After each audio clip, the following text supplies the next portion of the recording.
crash when your mother cries.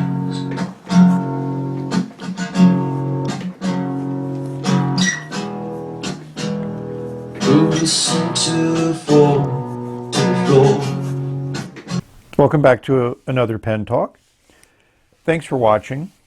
I wanted to just do a little bit as received video on these two Wing Sung pens that I recently received because I enjoyed so much the ones that I did before, the 698 Clear and the 698 in Teal, which are here.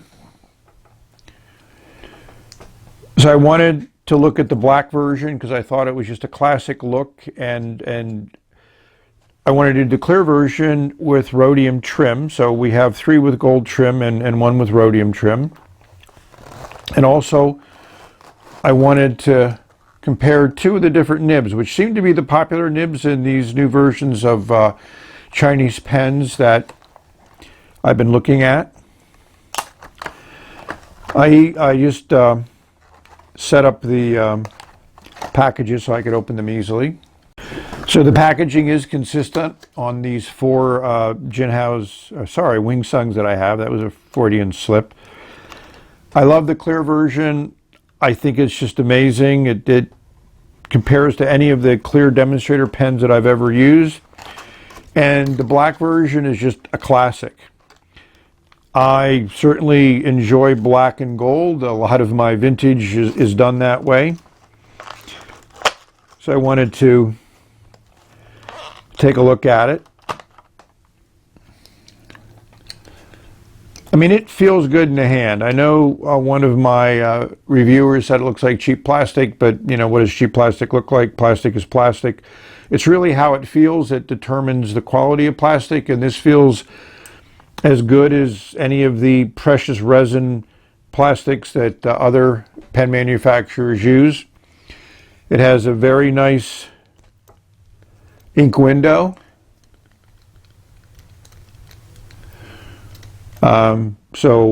Jason of Wasky Squirrel would like that. And I saw in his daily use pens video, he does them once a week, that he has the Teal version. The Teal version has a soft nib. This one has one of the fine nibs, and as you can see, it has a nice purple ink in it, which really looks beautiful in the feed. So I'm going to be comparing these nibs. I'm going to fill up the black and the clear one. I haven't decided on what inks yet, but I'll try to get something representative of the pens. And then we'll write with them with a little bit, and then we'll resume the video. Here are my 4 Wing Sung 698s. The original one I got in teal. 2 clear ones, 1 rhodium, 1 gold colored trim, and then a black one in gold. I just find these to be very, very interesting pens.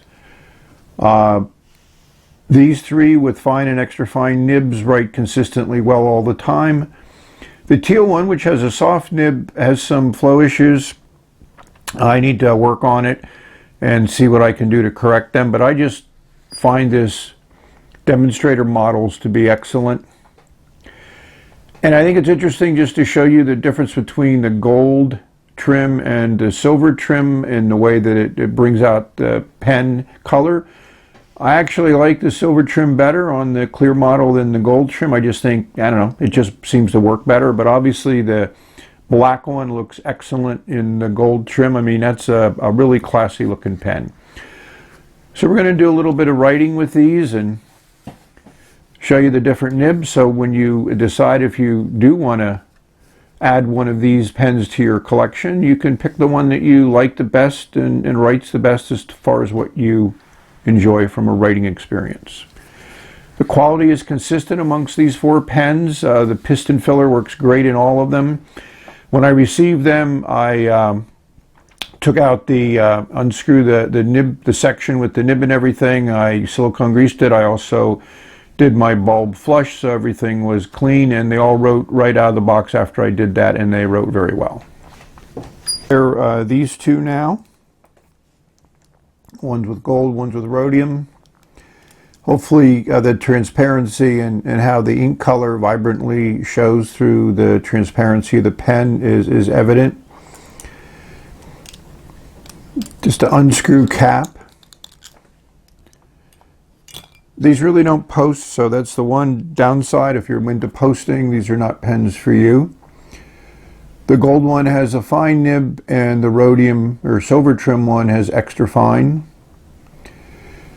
There is a difference in the writing, and you can see the difference in how the nib is used. And as we turn them over, this is really evident of showing you the color of the ink through the clear section and feed. I just think that's an excellent design. Really works well with these pens. So let's take the extra fine one and put it to paper. So this one has Noodler's Legal Lapis in it, and the other one has Piston Dark Orchid. I'll put those up in text so you can see them and not depend upon my pronunciation.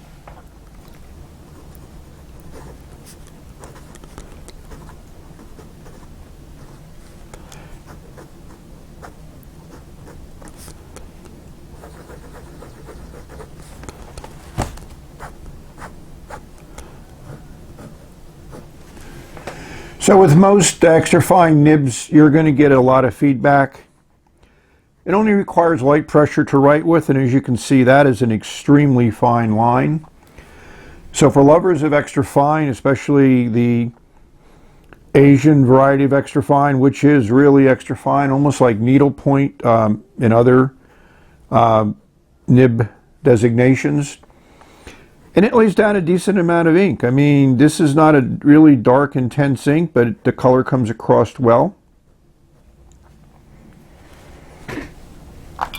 So we compare that to the fine nib.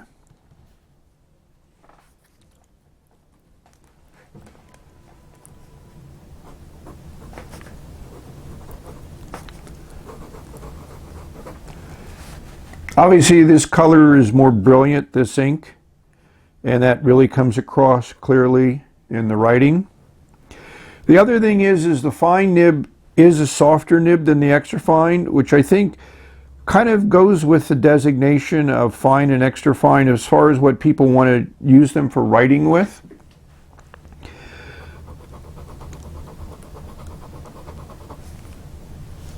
Lays down a decent amount of ink.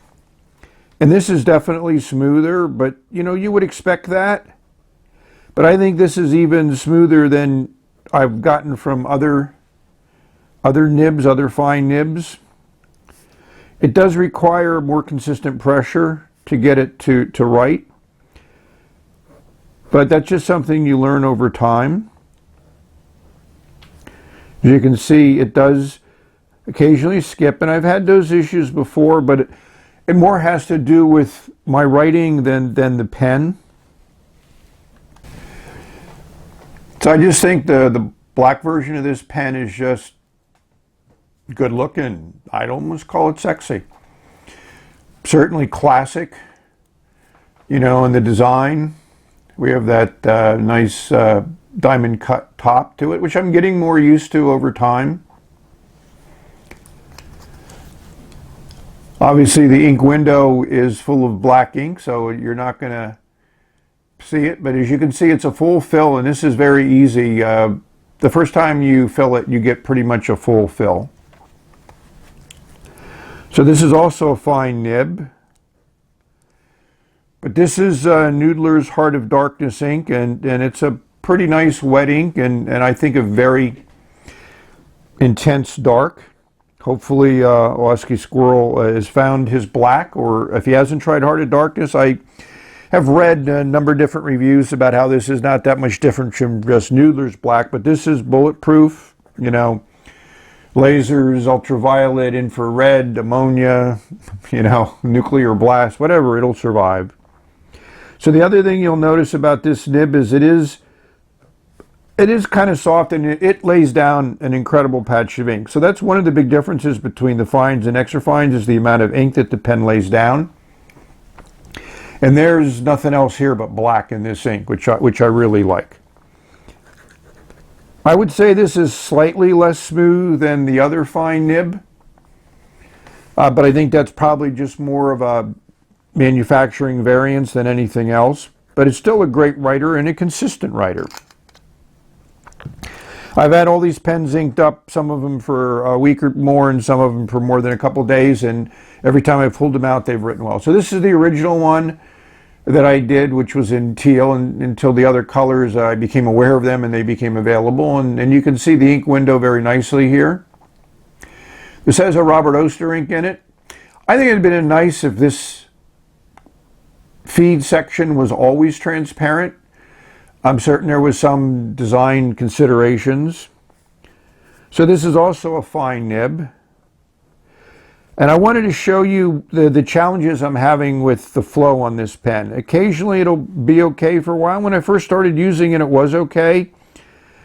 And then it stopped. I don't know what the problem is. What I'm going to do is pull the nib in and feed out, take a look at it, maybe see if I can open up the channel, do some shimming in between the tines, and I might actually replace the nib. But once it starts writing, it pretty much writes well.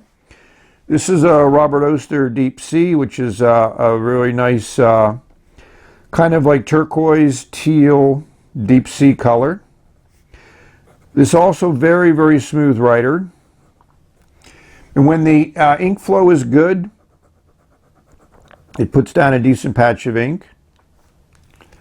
Not quite as much ink as you got out of the other two, so that's, again, these are all three fine nibs, theoretically all the same. Oh yeah, one's rhodium plated, one has a gold flash on it. I don't know whether it's gold or just some, plating material that looks like gold. Again, a little bit of a hard start. Like I said, I'm going to work on this pen. This is the first one that I got. I don't have that issue with any of the other three. And this one was also sold as a soft nib.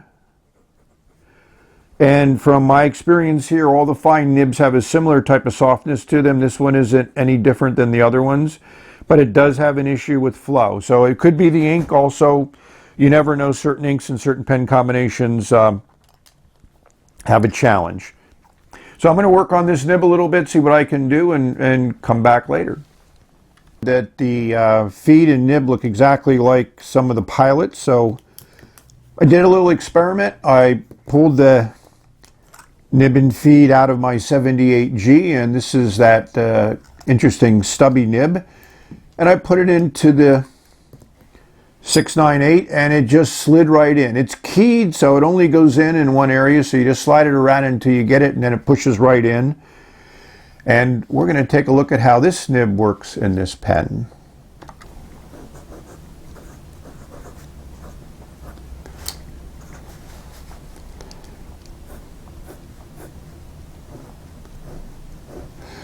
So I think that says it all. I'm totally amazed. I mean, this is a whole new pen, and we don't have any flow issues. As you can see, fast writing it keeps up with well. And this just transforms this pen into a whole new different writing experience. I'm very impressed, very happy with that. And thank you for my viewers for recommending that I try to do this.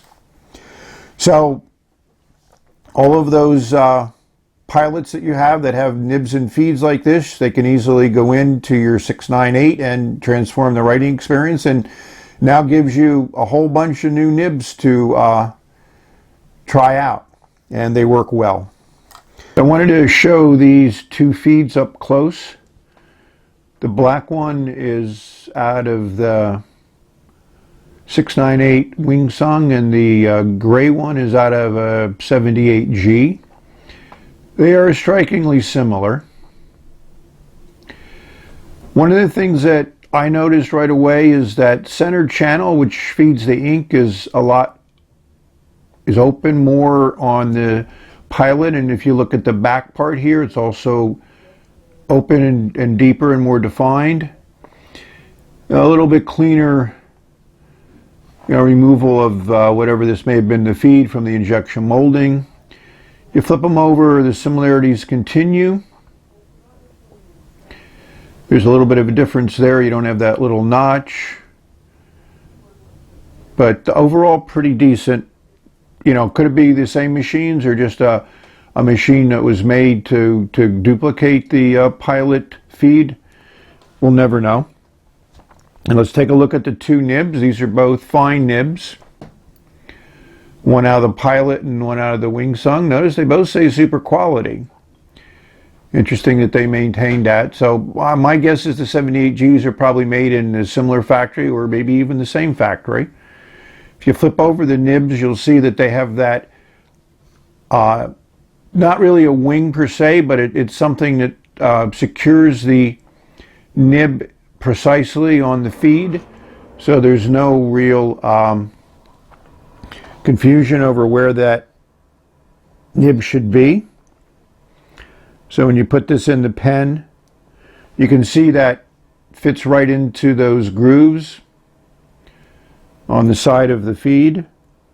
And it's very, I mean, that's it. That nib only goes in one spot on that feed, and that's where it stays. Doesn't move. And when you slip it into the section, it slips in one spot. So this is a very good design to make certain that the nib and feed is always aligned properly and always in the right part of the section. Sung nib, but I'm going to leave this one in here for a while. So thank you for watching. Enjoy all of your pens, enjoy all your inks, enjoy all your papers. Enjoy life. Till later, bye.